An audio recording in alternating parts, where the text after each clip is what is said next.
Baik, bismillahirrahmanirrahim. Assalamualaikum warahmatullahi wabarakatuh. Kita lanjutkan perkuliahan kita. Topik perkuliahan kali ini adalah motivasi, kepuasan, dan produktivitas kerja dalam manajemen sumber daya insani atau manajemen sumber daya manusia ya, Mas dan Mbak sekalian. Materi ini saya dapatkan dari internet dengan sumbernya adalah sebagai berikut.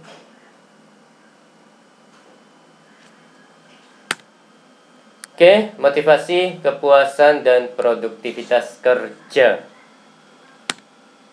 Oke, pengertian menurut para ahli, menurut Liang Qi, pekerjaan yang dilakukan oleh manajer dalam memberikan inspirasi, semangat, dan dorongan kepada orang lain, dalam hal ini karyawannya, untuk mengambil tindakan-tindakan tertentu. Menurut Berelson dan Steiner, suatu usaha sadar untuk mempengaruhi perilaku seseorang supaya mengarah tercapainya tujuan organisasi.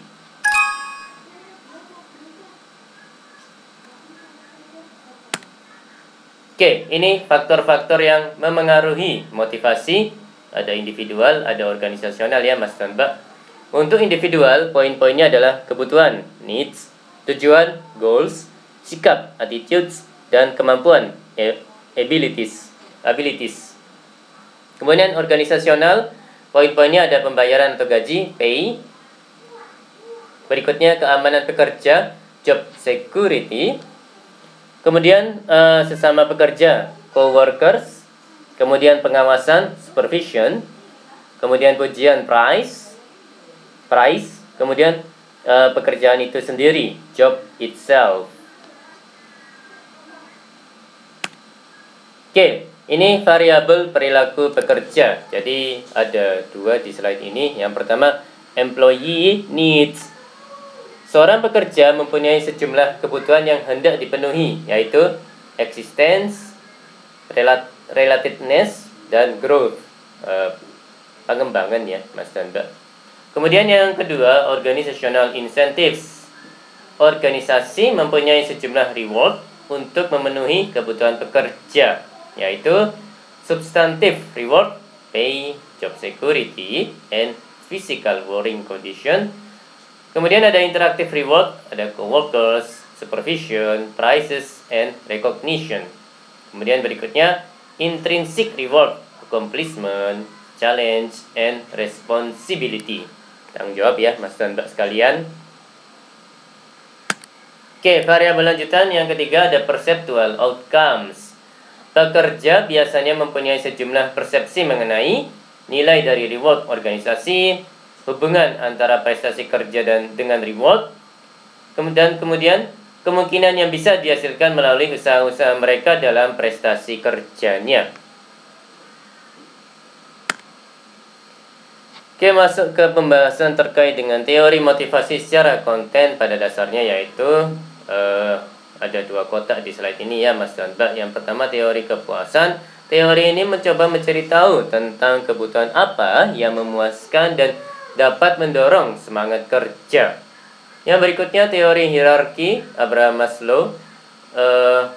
Penjelasannya, kebutuhan manusia disusun berdasarkan hierarki di mana kebutuhan paling atas menjadi motivator, yaitu kebutuhan fisik, keamanan, hak memiliki dan kebutuhan cinta kasih, kebutuhan harga diri, dan aktualisasi diri.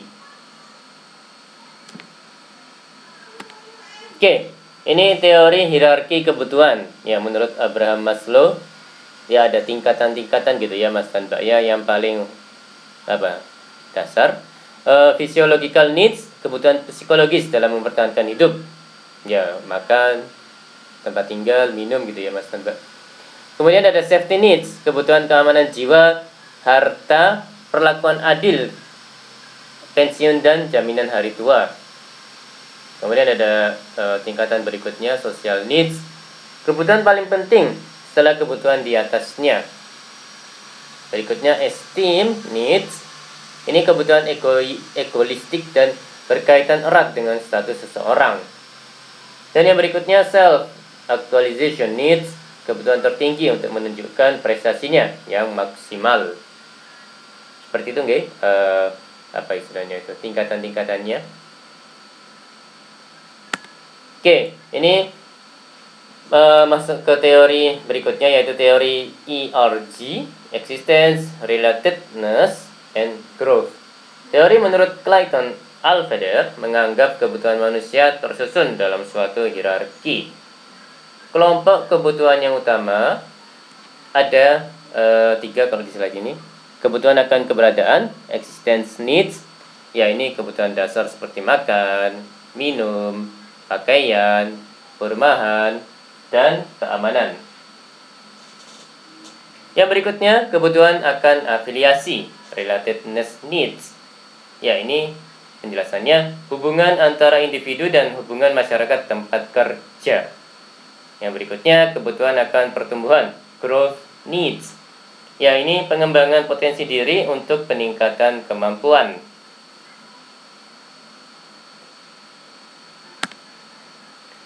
Teori berikutnya, teori 2 faktor menurut Frederick Herzberg. Ya, ada faktor pemuas kerja dan ada faktor penyebab ketidakpuasan kerja. Faktor pemuas kerja ada prestasi, promosi jabatan, pengakuan, pekerjaan itu sendiri, penghargaan, tanggung jawab, keberhasilan dalam bekerja, kemudian pertumbuhan dan perkembangan pribadi. Sedangkan ya faktor penyebab ketidakpuasan kerja, poin-poinnya adalah gaji, kondisi kerja, status, kualitas supervisi, hubungan antar pribadi, dan kebijakan dan administrasi perusahaan. Oke, berikutnya teori motivasi prestasi menurut McClellan. Seseorang bekerja memiliki energi potensial yang dapat dimanfaatkan tergantung pada dorongan prestasi, situasi, dan peluang yang ada. Oke, 3 jenis kebutuhan kalau menurut slide ini. 1. Kebutuhan akan prestasi, kebutuhan akan afiliasi, dan kemudian kebutuhan akan kekuasaan. Oke, ini teori X dan Y menurut McGregor membuat dua klasifikasi tentang manusia. Yang pertama, teori X yang pada dasarnya mengatakan bahwa manusia cenderung berperilaku negatif.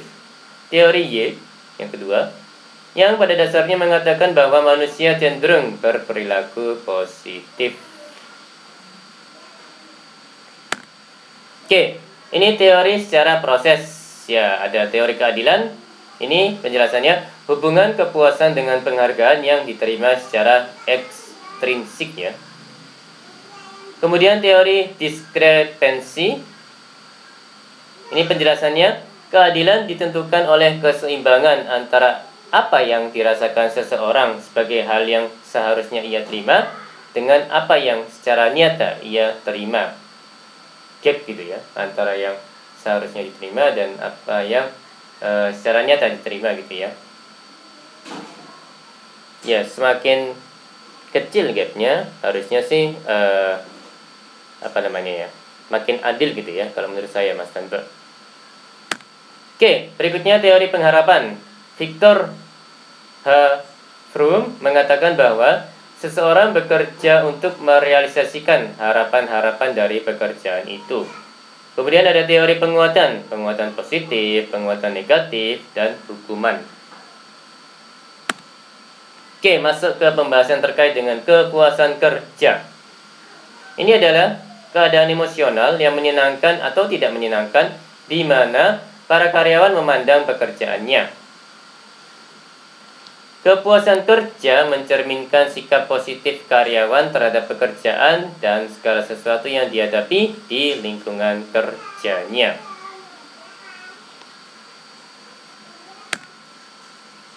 Oke, faktor kepuasan kerja menurut Harold E. Park. Yang pertama, faktor hubungan antar karyawan. Ini poin-poinnya, hubungan antar manajer dengan karyawan, kemudian faktor fisik dan kondisi kerja, kemudian hubungan sosial di antara karyawan, dan sugesti dari teman sekerja.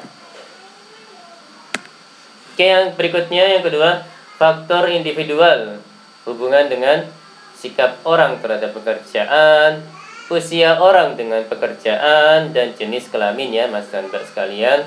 Kemudian yang ketiga, faktor keadaan keluarga karyawan. Yang keempat, rekreasi meliputi pendidikan. Oke, gambar ini menunjukkan kaitan motivasi dengan kepuasan kerja. Jadi ini ada 4 klaster gitu ya Mas dan Mbak ya. Oke, mari kita bahas lebih detail. Yang apa ini kolom gitu ya, ada kepuasan tinggi, ada kepuasan rendah gitu ya. Jadi kepuasan dibagi dua, tinggi dan rendah. Untuk yang baris ini terkait dengan motivasi, ada motivasi tinggi, ada motivasi rendah gitu ya Mas dan Mbak ya. Nah, paduan dari dua komponen tersebut akan menghasilkan 4 klaster ini ya Mas dan Mbak ya. Jadi oke, yang pertama, klaster pertama ini adalah kepuasan tinggi dan motivasi tinggi gitu ya cara bacanya Mas dan Mbak sekalian kalau saya tidak salah. Penjelasannya terkait dengan klaster 1 ini, nilai positif bagi organisasi dan bagi kepegawai. Ya, win-win solution ya. Sama-sama enak, sama-sama nyaman, sama-sama senang, sama-sama puas gitu ya Mas dan Mbak ya. Kemudian yang ini motivasi klaster kedua, ini kepuasan rendah dan motivasi tinggi gitu ya. Ini nilai positif bagi organisasi dan nilai negatif bagi pegawai. Oh iya kan, kepuasannya rendah. Tadi kepuasan dari pekerjaannya itu rendah, tapi motivasinya tinggi. Tetap mengerjakan kerjaan hingga tuntas gitu ya. Contohnya kalau saya tidak salah Mas dan Mbak. Untuk yang klaster ketiga, ini nilai negatif bagi organisasi, positif bagi pegawai. Ya, kepuasannya tinggi, motivasinya rendah gitu ya. Nilai negatif bagi organisasi, positif bagi pegawai. Ya mungkin gajinya tinggi, tapi si pekerja tidak termotivasi tinggi gitu ya. Ya bisa jadi asal-asalan, yang penting selesai gitu ya Mas dan Mbak ya. Selesainya ya asal-asalan. Seperti itu Mas dan Mbak, kalau saya tidak salah. Kemudian yang keempat, klaster keempat adalah kepuasan rendah dan motivasi rendah. Ya, ini nilai negatif bagi organisasi dan bagi pegawai. Dua-duanya negatif ya, sama-sama tidak diuntungkan gitu ya Mas dan Mbak. Sama-sama ya merasa rugi. Seperti itu kalau saya tidak salah Mas dan Mbak sekalian. Oke, baik, masuk ke pembahasan terkait produktivitas.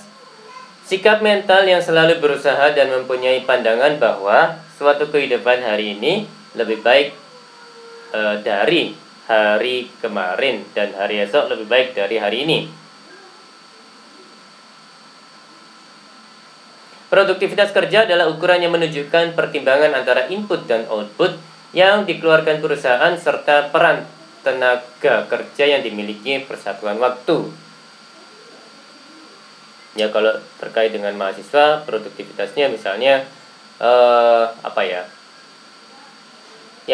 hasil nilainya gitu ya dalam semester-semester yang sudah ditempuh gitu, berapa itunya produktif nggak nilai-nilai yang didapat, atau mungkin seberapa banyak buku yang sudah dibaca gitu ya misalnya dalam semester-semester yang sudah dilalui gitu ya Mas dan Mbak. Ya, inputnya misalnya waktu belajar ya untuk mahasiswa, outputnya kalau saya tidak salah ya itu hasil dari belajar itu, misalnya ya dari IPK. Oke, ini faktor produktivitas ada beberapa macam. Yang pertama ini pengetahuan, kemudian ada keterampilan, kemudian ada kemampuan serta sikap. Seperti itu ya Mas dan Mbak ya. Oke, ini pendekatan untuk peningkatan produktivitas kerja. Jadi ada beberapa poin. Yang pertama, meningkatkan keluaran, sedangkan masukan dipertahankan tetap. Keluaran di sini output ya Mas dan Mbak ya. Jadi inputnya tetap, outputnya diperbesar, hasilnya diperbesar gitu ya. Kemudian ini kan memang produktivitas kerja kalau saya tidak salah tangkap ya di yang saya pelajari dari materi ini, produktivitas kerja sama dengan itu ya output per input gitu ya. Jadi kalau makin outputnya besar sedangkan inputnya tetap, berarti kan ya penyebutnya tetap ya Mas dan Mbak ya. Kemudian yang pembilangnya itu tinggi, berarti ya hasilnya lebih besar gitu ya Mas dan Mbak ya. Yang ini keluaran tetap namun masukan diturunkan. Jadi yang pembilangnya itu tetap namun penyebutnya diperkecil ya. Jadi kan hasilnya lebih besar jadinya. Untuk pembagiannya itu ya, antara pembilang dibagi dengan penyebut. Kemudian keluaran naik lebih besar, masukan naiknya lebih kecil. Jadi delta ya, perubahan dari pembilang itu lebih besar daripada delta dari dari delta penyebut, seperti itu Mas Tanda kalau saya tidak salah. Kemudian yang keluaran turun, masukan turun lebih besar. Jadi kalau sama-sama mengecil gitu ya, baik pembilang maupun penyebut. Nah, kalau misalnya penurunan pembilangnya itu penurunan penyebutnya itu lebih besar maka daripada penurunan pembilang gitu ya. Jadi penurunan penyebut lebih besar daripada penurunan pembilang, ya hasilnya juga akan, hasil baginya itu akan besar gitu ya, membesar Mas Mbak.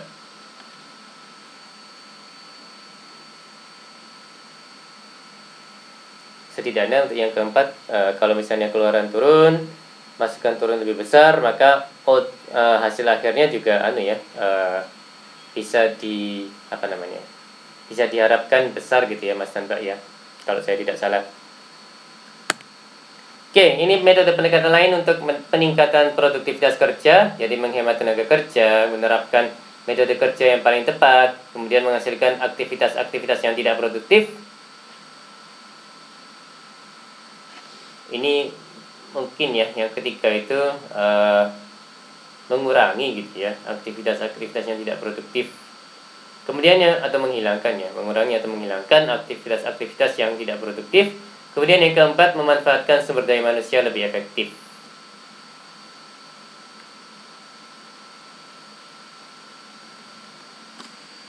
Oke, jadi kalau saya tidak salah tangkap, jika motivasi kerja seorang pekerja itu tinggi ya, diharapkan insya Allah produktivitas dari pekerja itu akan meningkat juga. Jadi pada saat nanti Mas dan Mbak memimpin menjadi pimpinan di sebuah perusahaan atau organisasi gitu ya, amin ya, konsep ini bisa diterapkan ya. Jadi bagaimana meningkatkan motivasi para bawahan, para karyawan yang Mas dan Mbak pimpin, supaya produktivitas beliau-beliau juga akan meningkat, sehingga tujuan organisasi juga tujuan perusahaan juga insya Allah akan lebih bisa dicapai gitu ya Mas dan Mbak.